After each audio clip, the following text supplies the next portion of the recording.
ये किसी अन्य भक्त की कथा है कि वो फिर मरघटा में गया, शमशान के घाट पर जाकर के जैसे ही डुबकी लगाई और डुबकी निकाल लगा के बाहर आया तो ब्राह्मण का वेश धारण करके ठाकुर जी आ गए। आइए आइए यजमान, जय हो, बड़े दिनान में देखो। बोले तुम यहां भी आ गए? बोले हम तो सब जगह रहते हैं। लाओ लाओ भैया, आज हमारी सुबह से किसी ने तिलक बिलक नहीं किया, लाओ चलो कुछ दक्षिणा दो। वो कथा बड़ी लंबी है, बड़ी प्रसिद्ध भी है। उसने कहा घर आ जाना, तो ठाकुर जी घर पहुंच गए। पत्नी ने कहा बाहर ब्राह्मण खड़ा है, उसको दक्षिणा देनी है। कंजूस व्यक्ति बोला, बोले उनसे कह दो आज बीमार हैं, कल आ जाएगा। पत्नी ने जाके कह दिया, बोले हमारे पतिदेव तो बीमार हैं। बोले यजमान बीमार हो गया, मैं तो यहीं बैठ करके उसका अनुष्ठान करूंगा, जब तक ठीक नहीं हो जाएगा अनुष्ठान करता रहूंगा मैं। ठाकुर जी भारी जपमाला लेकर के बैठ गए। पत्नी ने अंदर जाके बताया, बोले वो तो बाहर अनुष्ठान कर रहे हैं, तुम ठीक हो जाओ तब जाएंगे। मन में विचार करने लगा, बोले जाएगा नहीं, सुनो बाहर जाके उसको कह दो पतिदेव तो पधार गए, भगवत धाम चले गए। पत्नी बोली 1 रुपया ही तो देना है, दे दो जाके। बोले क्यों दे दो, तुमको क्या पता कितनी मेहनत से कमाया जाता है, मना कर दो, कह दो पधार गए वो तो। पत्नी बेचारी थोड़ी रोती रोती सी गई, बोले आप अब चले जाओ, पतिदेव तो पधार गए। ठाकुर जी बाहर ब्राह्मण बन के बैठे। ठाकुर जी बोले मेरे यजमान पधार गए, अंतिम संस्कार मैं करा के जाऊंगा, मेरे यजमान है, उनकी शव यात्रा में जाऊंगा, उनकी अर्थी मैं बनवाऊंगा, चिता में लकड़ियां मैं लगवाऊंगा, अपने हाथ से अपने हाथ से एक एक लकड़ी रखवाऊंगा, और मैं वेद मंत्र बोलूंगा, मेरे मंत्रों के उच्चारण से उनके अग्नि संस्कार होगा। मुझे नहीं चाहिए दक्षिणा, आप मत देना मुझको, अब मैं मुफ्त में उनका संस्कार करा के जाऊंगा। पत्नी दौड़ी दौड़ी गई, बोले 1 रुपया निकाल के दे दो, वो तो संस्कार कराने को तैयार है तुम्हारे।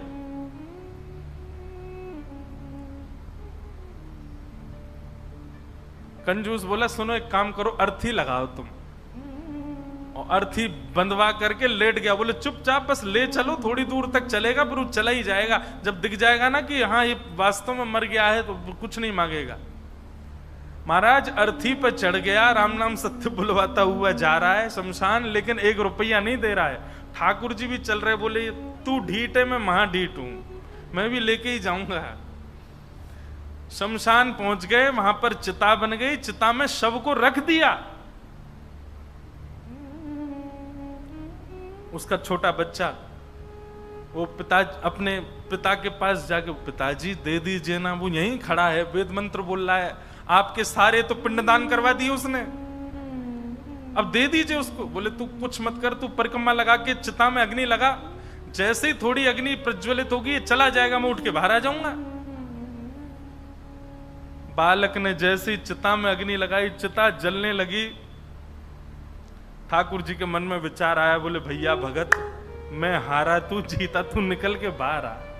तुरंत उसका हाथ पकड़ करके खींचा और ठाकुर जी अपने रूप में प्रकट हो गए। वाह भाई, तेरी कंजूसाई पर हम तेरे पर न्यौछावर हो गए, वाह ऐसी कंजूसाई, ऐसे अद्भुत अद्भुत भक्त हुए ठाकुर जी के। तो ऐसे ही थे ये श्रीनिवास।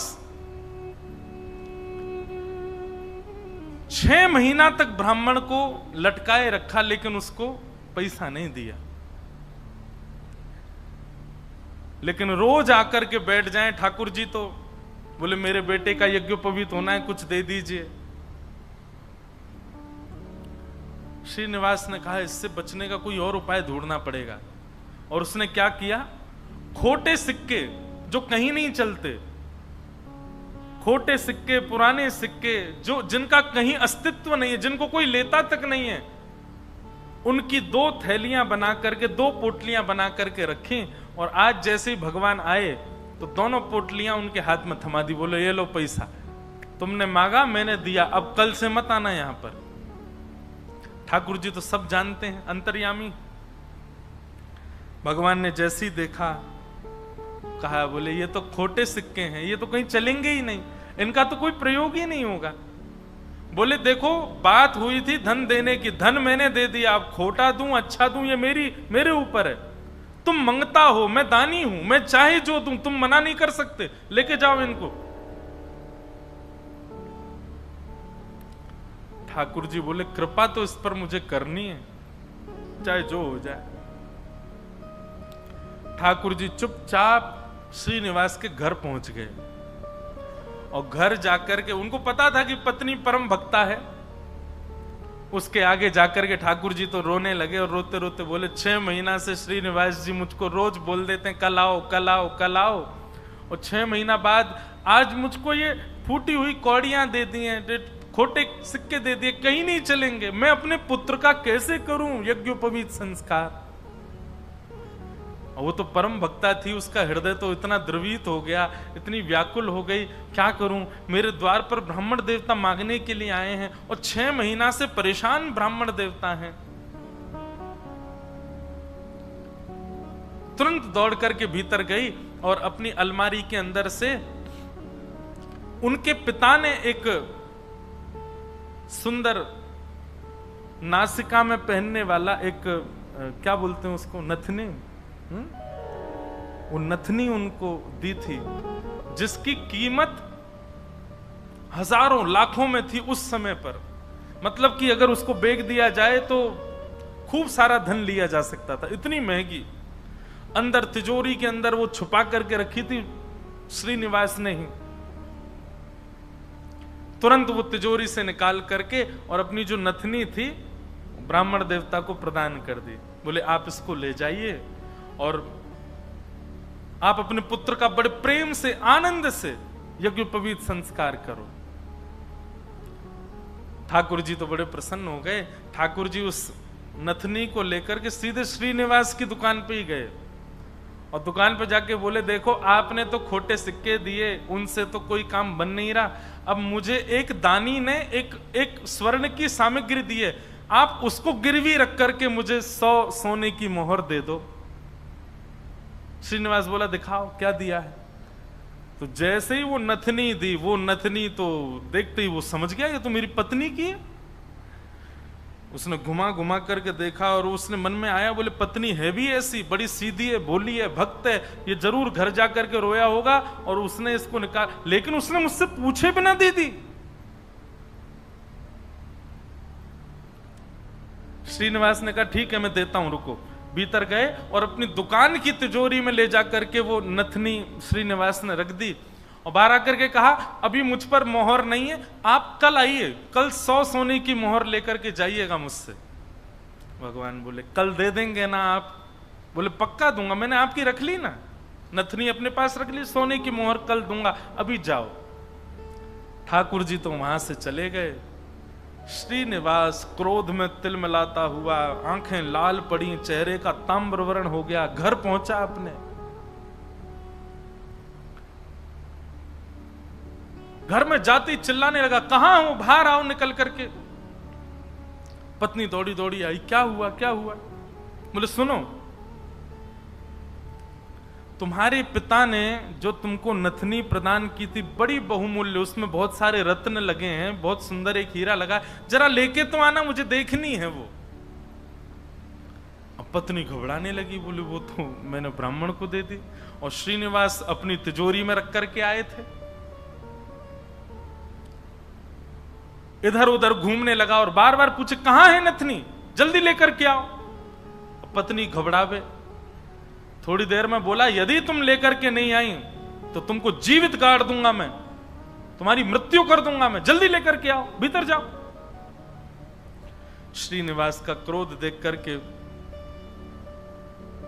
जो लक्ष्मीबाई उनकी पत्नी थी वो कक्ष के भीतर गई, अंदर से किवाड़ लगा करके खूब रुदन करने लगी, स्मरण करने लगी, हे जगतनाथ, हे प्राणनाथ, मैंने अपराध किया है कि मैंने अपने पति से बिना पूछे घर की सामग्री किसी को दे दी, पर वो किसी दरिद्र व्यक्ति को तो नहीं दी, किसी गलत स्थान पर तो नहीं दी। एक ब्राह्मण बेचारा केवल अपने परिवार का पालन करने के लिए कुछ मांग रहा है, 6 महीने से परेशान था, उसको यदि मैंने दी, इसमें भी आपकी सेवा का भाव रखा मैंने, क्योंकि मैंने सुना है कि ब्राह्मण आपके मुख हैं, कोई ब्राह्मणों की सेवा करता है तो वो आपके मुख की सेवा के समान होता है।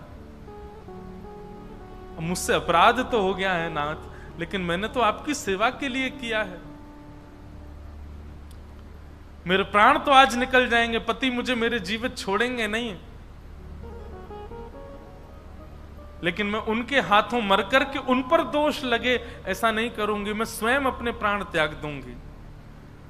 और उन्होंने तभी वहां कक्ष में कुछ ऐसी सामग्री थी, उससे विष लेकर के एक कटोरी में और पीना चाहा, और अंत समय में बस एक भावना रखी, हे मेरे ठाकुर जी, केवल आप उस ब्राह्मण को सुरक्षित रखिएगा, उसके परिवार को सुरक्षित रखिएगा, कहीं ये लड़ते झगड़ते उसके ऊपर आक्षेप ना डाल दें, उसके ऊपर कोई कष्ट ना दे दें, उसके बालक का अच्छे से यज्ञोपवीत संस्कार हो जाए। मेरी बस यही प्रार्थना है। मैं प्राण इसलिए नहीं त्याग रही हूं कि मेरे साथ कुछ गलत हुआ, कुछ अन्याय हुआ। मैं प्राण इसलिए त्याग रही हूं नाथ कि कहीं मेरे पति के ऊपर कोई आक्षेप ना लगा दे। और आप नाथ कृपा करना, मेरे तो प्राण निकल जाएंगे पर मेरे जीवन की शेष भक्ति जो है वो मेरे पति के जीवन में आ जाए।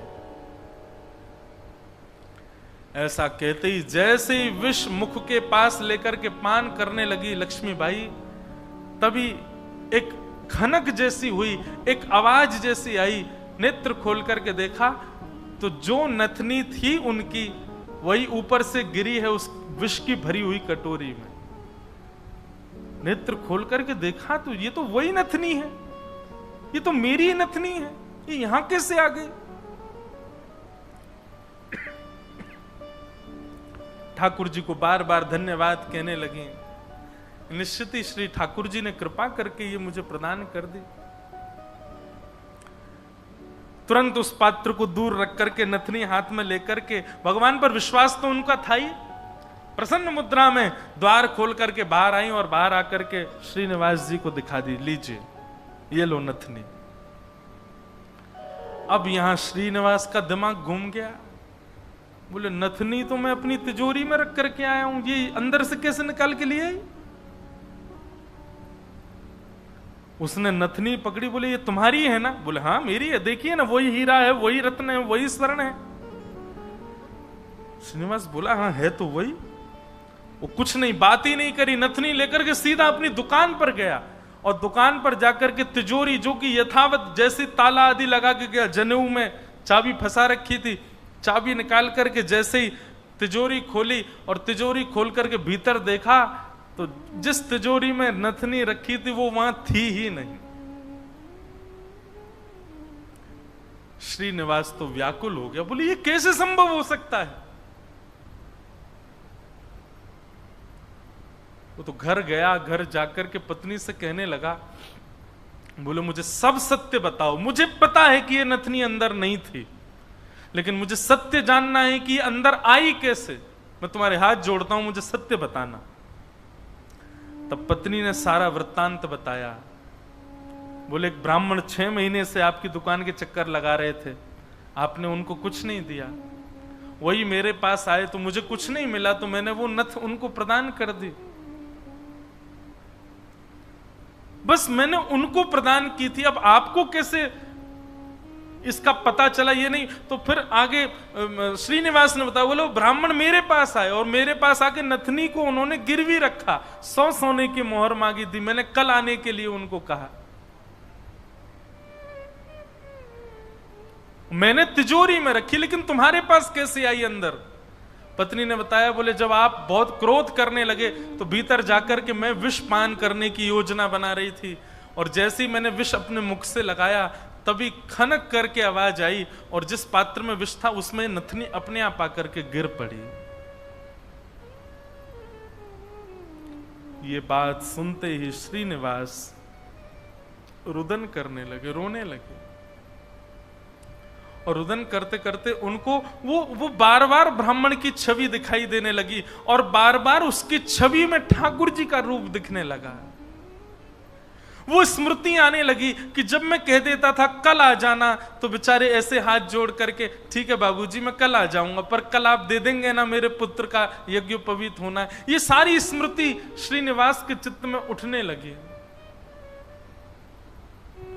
और ये विश्वास प्रगाढ़ हो गया कि ये सामान्य ब्राह्मण नहीं थे, साक्षात ठाकुर जी थे। और ये ठाकुर जी अनुग्रह करके मुझसे दान कराने के लिए आ रहे थे। अरे दान क्या कराने आ रहे थे, मेरे आगे हाथ जोड़ करके मांगने के लिए आ रहे थे। मैं जप नहीं करता, तप नहीं करता, संध्या नहीं करता, साधना नहीं करता, वो मेरे द्वार पर ठाकुर जी आकर के ऐसे खड़े हो जाते थे भिक्षुक के भांति कि कुछ दे दो। मैंने ठाकुर जी को भिक्षुक बनाया, मैंने ठाकुर जी को प्रतीक्षा करवाई, मैंने ठाकुर जी को टालता रहा। अपनी पत्नी के चरण पकड़ लिए, बोले तुम्हारी भक्ति किस योग्यता है, मैं तो घोर नास्तिक हूं, मैंने तो अपने जीवन में कुछ भी अच्छा नहीं किया। ये तुम्हारी भक्ति का प्रभाव कि ठाकुर जी मुझ पर अनुग्रह करने के लिए आ रहे हैं। मैंने ठाकुर जी को टहलाया, मैंने ठाकुर जी से प्रतीक्षा करवाई, मैंने ठाकुर जी को इतना कष्ट दिया इस संपत्ति के लिए, इस धन के लिए। तुरंत हाथ में जल लेकर के, अक्षत लेकर के, दक्षिणा रख करके अपनी पत्नी से कहा तुम भी हाथ रखो। और दोनों ने हाथ में हाथ रख करके अपनी संपूर्ण संपत्ति, जितनी संपत्ति है, दुकान, मकान, बगान, जो कुछ भी था उनके पास में, सबको संकल्पित करके कृष्णार्पणमस्तु, हम सब ठाकुर जी को अर्पित करते हैं। इस संपत्ति के चक्कर में मैंने ठाकुर जी से प्रतीक्षा करवाई, इस संपत्ति के आगे मैंने ठाकुर जी को इतना कष्ट दिया। और उसी दिन से ही श्रीनिवास की स्थिति ऐसी हो गई कि अपना जितना धन था धीरे धीरे धीरे धीरे करके ब्राह्मणों में, संतों में, वैष्णवों में, अयोग्यों में, गरीब कन्याओं के विवाह में, गरीब बालकों की पढ़ाई में करते करते करते करते एक तो होता है कि इतना खर्च करें कि हमारा घर भी चले, पर नहीं, श्रीनिवास की तो ऐसी स्थिति हो गई कि अब वो कुछ रखते ही नहीं है अपने पास। अपनी दुकान भी बेच दी, अपनी सारी संपत्ति बेच दी, एक दिन अपना घर भी बेच दिया। परिवार के लोग धीरे धीरे कोसते कोसते दूर होने लगे। अरे क्या बुद्धि हो गई तुम्हारी, सब बेच दिया। सबको ठाकुर जी की सेवा और ठाकुर जी के जनों की सेवा में लगा दिया। एक फूटी कौड़ी भी अपने पास नहीं रखी। बोले कि नहीं, इसकी वजह से मैंने ठाकुर जी को श्रमित कराया, मैं इसको कैसे रख सकता हूं। और सब छोड़ करके, सब त्याग करके पत्नी ने कहा अब हमारे पास कुछ भी नहीं है, रहने के लिए घर भी नहीं है, भोजन करने के लिए अन्न भी नहीं है, पहनने के लिए वस्त्र भी नहीं है, अब हम क्या करें। बोले अब पकड़ो मेरा हाथ। अब हमने सब छोड़ दिया, क्योंकि अब तक सबको अपना माना था, पर अब हमारे नाथ, हमारे स्वामी श्री पंडरीनाथ हैं, श्री विठ्ठल भगवान हैं, चलो उन्हीं की शरण में, चलो उन्हीं के नगर में, वही खिलाएंगे, वही रिलाएंगे, वही सब करेंगे हमारी व्यवस्था। और श्रीनिवास अपनी पत्नी के साथ पंढरपुर आ गए हमेशा के लिए। यहां आकर के उन्होंने दिव्य एक संत थे, उनसे गुरु दीक्षा ली।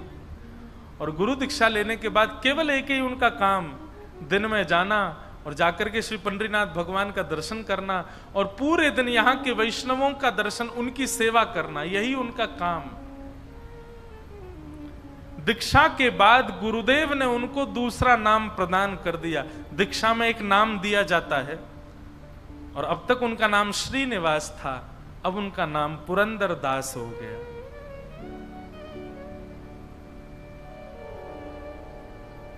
श्री पुरंदर दास चंद्रभागा नदी के तट पर बैठे रहते, दिन भर विठ्ठल विठ्ठल विठ्ठल विठ्ठल विठ्ठल बस चिंतन करते और उस स्वरूप का ध्यान करते जो ब्राह्मण रोज अपने हाथ फैला करके दुकान पर आता था। 4 लोगों को बैठ करके बताते कि मेरी दुकान पर कैसे ठाकुर जी आते थे, और मैं नालायक, मैं दुष्ट प्राणी, मैं रोज उनसे कहता था कल आ जाना, कल आ जाना। अरे मैंने कितना बुरा किया, लोग खड़े करके दिखवाता था, दूर से दिख जाते तो मैं भाग जाता था। मेरे द्वार पर साक्षात जगन्नाथ आते थे और मैं उनके साथ ऐसी लीला करता, ऐसा कपट करता था। उस कपट का ही दंड दे रहा हूं खुद को। और उसी स्थिति में रहते रहते रहते रहते श्री पुरंदरदास जी एक कवि के रूप में निर्मित हो गए और ठाकुर जी की सुंदर सुंदर रचनाएं लिखने लगे, सुंदर सुंदर पदावली, सुंदर सुंदर भाव। लेकिन पुरंदरदास जी का यह भाव है कि वो अधिकतर रचनाएं कन्नड़ भाषा में ही लिखते थे और सुंदर रचनाएं करके श्री पंडरीनाथ भगवान को सुनाया करते थे। पंढरपुर आने वाले भक्त पुरंदरदास जी की रचनाएं सुनकर के आनंदित हो जाते थे और श्री पंडरीनाथ भगवान के सन्मुख कीर्तनकार जा जा करके उस रचनाओं को गाया करते थे। इस प्रकार पुरंदरदास जी अपना जीवन शेष समय एक कवि के भांति भगवान लीला चिंतन करते करते उन्होंने ठाकुर जी के श्री चरणों में अपने प्राणों का परित्याग कर दिया। कहने का अभिप्राय,